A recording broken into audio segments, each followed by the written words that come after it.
इसके लिए मैं आपको बताना चाहूंगा कि आज के टाइम में फाउंडेशन इतना जरूरी क्यों है।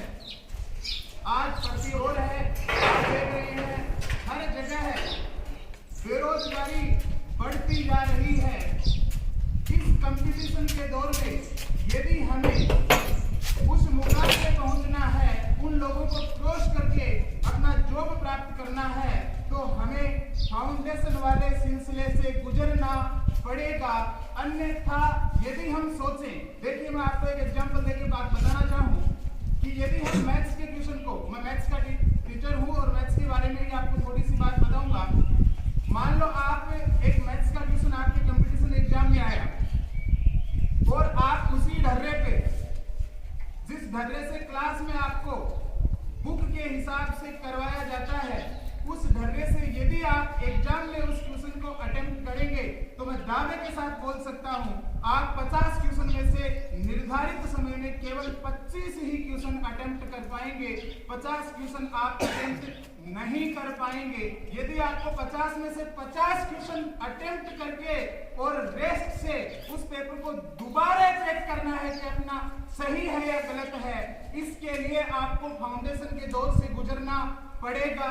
ये बात आप तय मानिए, क्योंकि एक विद्यार्थी 5 मिनट में एक क्वेश्चन को करता है। क्योंकि जब आप कंपटीशन नेवी एयर फोर्स के एग्जाम देने आप जाओगे तो वहां लाखों की संख्या में आपको भीड़ मिलेगी और उन लाखों की संख्या में जो भीड़ है उसको यदि आपको क्रॉस करना है तो आपको कुछ ना कुछ एडवांस सीखना पड़ेगा। यदि आप एडवांस नहीं सीखेंगे तो लोग आपको पछाड़ देंगे, विद्यार्थी आपको काटते हुए आगे निकल जाएंगे। कंपटीशन एग्जाम में एक एक नंबर का महत्व होता है। एक एक नंबर लाखों आगे खिसका देता है, एक एक नंबर लाखों पीछे खिसका देता है। ये बात भी आपसे मानिएगा। एक विद्यार्थी यदि एक क्वेश्चन को क्लास में 10वीं 11वीं 12वीं की बुक में जिस मेथड से करवाया जाता है, उस मेथड से यदि वो उस क्वेश्चन को वहां करेगा, कंपटीशन एग्जाम में एक क्वेश्चन की 1 मिनट निर्धारित होती है। मानते हैं आप इस बात को? आज भी आपको 1 ही मिनट दी गई थी। गणित के 50 क्वेश्चन दिए गए थे। यदि शिद्दत से और एडवांस लेवल पे यदि इस पेपर को हल किया जाता तो ये जो 1 घंटे का पेपर था मात्र 30 मिनट में हल हो जाता।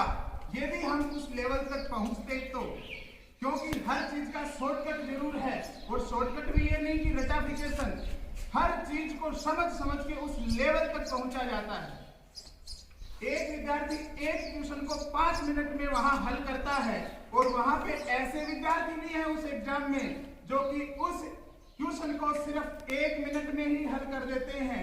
तो ये तय मानिएगा उस एग्जाम में ऐसे विद्यार्थी भी बैठे हैं जो उस क्वेश्चन को मात्र 30 सेकंड में मौखिक हल करके आपसे आगे निकल जाएंगे।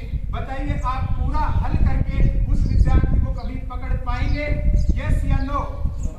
नहीं पकड़ पाएंगे आप। इसके लिए आगामी भविष्य में विद्यार्थियों को किसी कोचिंग की ठोकरें ना खानी पड़े। कोचिंग में क्या सिखाया जाता है? यही एडवांस लेवल जो बुक के साथ साथ यदि हम आज यहाँ पे आपकी तैयारी करवा दें तो शायद कोचिंग में जाने की जरूरत नहीं है। आप डायरेक्ट एग्जाम में बैठेंगे तो भी उस एग्जाम को क्रैक कर पाएंगे।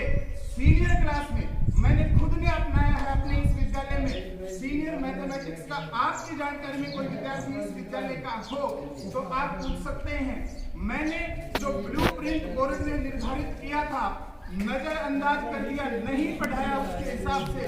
क्यों नहीं पढ़ाया? क्योंकि ब्लूप्रिंट के हिसाब से आएगा तो भी पेपर तो करना है, और नहीं आया तो भी पेपर तो करना है। इससे पहले हुआ है 2-3 एग्जामों में ब्लूप्रिंट के आधार पे पेपर नहीं आया और विद्यार्थी गच्चा खा गए, वहां पे ट्यूशन छोड़ के आ गए, नहीं अटेम्प्ट हुए। लेकिन इस साल यहाँ मैंने वो थ्योरी अपनाई, ब्लूप्रिंट को बच्चों को बताया तक नहीं क्या होता है ब्लूप्रिंट नहीं देखना। बुक में कोई टॉपिक ऐसा नहीं होना चाहिए जो आपसे छूट जाए। आप उसका एडवांस लेवल इतना करवा दिया बच्चों को और उसका फायदा क्या हुआ बताऊं? 2 घंटे 45 मिनट का पेपर सुखजी सर मेरे पास में खड़े हैं, मात्र और मात्र 1 घंटा 30 मिनट में सीनियर के विद्यार्थी ने पेपर किया है। अगर आपकी जानकारी लाइन में हो तो आप उन विद्यार्थियों से पूछ सकते हो। इन्हीं शब्दों के साथ मैं आपको यही कहना चाहूंगा कि आप फाउंडेशन को नजरअंदाज ना करें, क्योंकि आज इसकी आवश्यकता है अपने को। यदि अपने को उस दौर से आगे निकलना है जो पीछे हमने देखा है, उन विद्यार्थियों से यदि आगे निकलना है जो विद्यार्थी हमसे कई गुना आगे हैं, उन विद्यार्थियों को केवल और केवल एक ही बात से पछाड़ा जा सकता है, कुछ ना कुछ एडवांस सीख करके। इन्हीं शब्दों के साथ जय हिंद, जय भारत।